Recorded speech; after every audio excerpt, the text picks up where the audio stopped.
Futurist 2019 with COO of Virgil, Yaron Vorona. Hello. So, Yaron, you and I first met when through Jesse, and that was when you had you were part of an incubation lab for the creative system. We graduated from the Creative Destruction Lab. That's right. Which is run with the University of Toronto and a bunch of affiliated international institutions of higher learning as well. A very rigorous program that sets milestones for all of the companies in the cohort, and obviously as companies fail to meet their milestones, they're weeded out. So graduating from that program is a real mark of approval that not only do we have something that adds value, but we're able to execute as well. And you come from pretty much a very breadth experience in cybersecurity, and you're actually a serial entrepreneur. Correct. So I've essentially based my entire career under the belief that technology has so much to add to the world. I did my undergraduate degree as a double major in business and physics at the University of Waterloo. I worked in electronic supply chain management, and both here in North America as well as in China. I did an MBA with a focus in entrepreneurial finance at the London Business School in England, and worked with, from 2007 until now, I've been working with high growth technology startups around the world in the UK and the Middle East, and in the US, helping them come up with strategy and finance growth objectives before throwing my own hat into the entrepreneurship ring about 6 years ago with the foundation of improving cybersecurity around the world. That's amazing. Like the things that you were doing actually with Virgil is something that really fascinates me, because I come from a project management background, and you had indicated during our initial discussions that you were getting involved with launching an AI blockchain product that caters directly to, I guess, the construction business or real estate in general, where you're managing and augmenting the entire project management process. Correct. So essentially, Virgil is trying to create business ecosystems that are prosperous and have integrity. And what we mean by that is any relationship between two parties, and we're using construction as one of our beachhead industries, but really any industry, anytime two entities form a relationship, that relationship is codified in the form of their legal contracts. Okay. The contracts outline exactly what the obligations are, what the expectations are from all of the parties. Once that contract is signed, though, and they go into execution mode, there's usually no referral back to the contract. The actual fulfillment of the services is completely disconnected from the contract. And that leads to conflicts. Within the construction industry, it's highly litigious. Between 10 and 15, sometimes 20% of a contract value is set aside to offset some of the risks associated with litigation. And it's a $10 trillion global industry. So there's a lot of opportunity to create a much more transparent layer. And so that's where Virgil comes in. You have, as a blockchain infrastructure, we build up on top of that a middleware layer that connects enterprise systems like accounting systems, contract management systems, project management systems, all together and with their partners through the format of that contract so that they can seamlessly interact with each other. When you say seamlessly interact, the way I see it and the way you explained it to me was the fact that we're actually automating the entire process of validating where the workflow is. Does that make sense? So we take the original contract, and the language AI that we've developed understands the contents of those contracts, can automatically identify the obligations, the assets, the identities, the restrictions, all contained within that contract, and can convert that contract into a computer executable process. So it's essentially creating what we call an intelligent agreement, which is monitoring how all of the states of all of those entities, if they are the obligations of, say, I need to send you $100, or you need to send to me the deed to a property. If those can be automated, we automate those transfers, but all of those obligations we're tracking within a distributed ledger so that it's fully auditable, fully transparent, yet highly secure for those within the ecosystem. What makes it really interesting, though, is the layer underneath. You cannot have integrity in action if you don't have integrity of data. So having all of the parties agree that the data that that shared truth is based on is correct is of crucial importance. And so part of that gets carried forward through the distributed ledger, but our proprietary technology that we've developed actually focuses on the data integrity. So we're able to recover from a catastrophic loss and get back 100% of the data, despite a lot of the nodes or a lot of the storage being destroyed.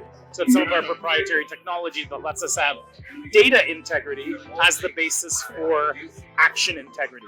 So the way you've explained it to me is, and help me out here, I know that contract, especially with construction implementations, is it's like a 700-page document. Correct. That essentially one lawyer has to go through every single line item to kind of validate that that is in fact the agreement between two parties. And what you're saying is to take that document, translate it into, I guess, a smart contract? So we're not translating into a smart contract per se. What we are doing is, and for example, in the construction industry, we're starting to work with one of Canada's largest publicly traded construction companies. The corporate lawyer there does have an 800-page contract that he needs to go through. Obviously, you can skim through the definitions and all of the whereas and wherefores that they start with in the preamble. But he and all of his colleagues need to go through that document, familiarize themselves, and make sure that the project management software that they set up properly addresses the contractual obligations. So we automate that for him. So we will automatically highlight what the obligations are, and with the click of a button say, I want to track this one, I don't want to track this one, and automatically create the workflows within their project management system. So for example, if we have reached a particular milestone during the project and it requires accounting to execute on an invoice, that sort of thing, accounting gets a flag or automation to fulfill that piece of the agreement to then pay, and exactly. It gets approved, and the progress of the obligations are all tracked. Now, what's interesting there, especially within construction as well as within media, you have yourself and a bunch of other people working on producing this video series. Right. And so you have multiple parties working together. In construction, it's on a much greater scale where you have your general contractor. By tracking and tokenizing all of the obligations, they can be then passed on to the subcontractors. Okay. And so you create this obligation and integrity accounting system that can be tracked across all of the parties to that contract. Very interesting. So how does security and I guess adopting blockchain kind of fall into this entire framework of a solution? Well, security is, by its very nature, unfortunately for a lot of organizations, a major cost. A way to alleviate that, in the way that we think about it, most of the team coming from a security, whether it's a cybersecurity or national security background, we know that we need to build in security by design. And so using the right tools, both from a coding perspective, after coding and quality assurance, from a corporate governance perspective, those are all things we look at. Now, from my perspective, what I bring is a background in thinking about those corporate governance and especially technology risk and cybersecurity.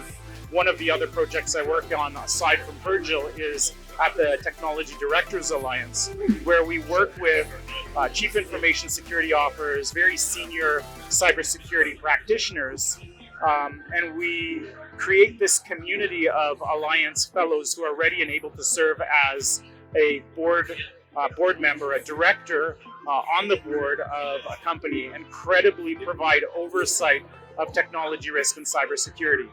Cybersecurity is a board level issue where if there's a breach and the company has been found not to do what it was supposed to, the directors of that corporation are personally liable. There is no separation of the corporation from the personal liability if those directors have not had a duty of care and followed the proper procedures to provide oversight and governance of cybersecurity. So we provide them with the tools, the resources, the people, the skills in order to properly do that. That's exciting.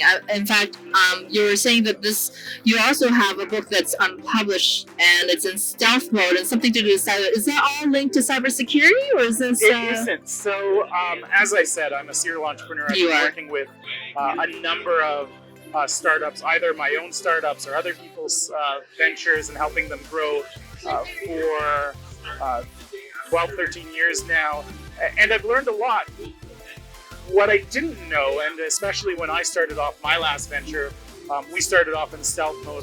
Got a lot of conflicting advice. Do it, don't do it. It's the right thing, it's the wrong thing. Right. And there has been no resource. So I've been interviewing entrepreneurs, venture capitalists, and investors to kind of get the history of being in stealth mode. When you should do it, when you shouldn't.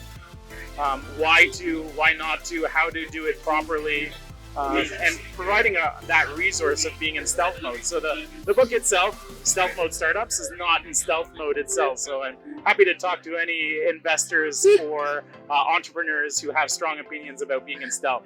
So is it really just being undercover, doing things under the ground before you go public with the news For and stuff? some people, they want to make an impact in the world. Absolutely. And they want to do that in a way that doesn't shine the spotlight on them. That's they right. care about their impact. For other people, there are competitive reasons to stay in stealth mode. Okay.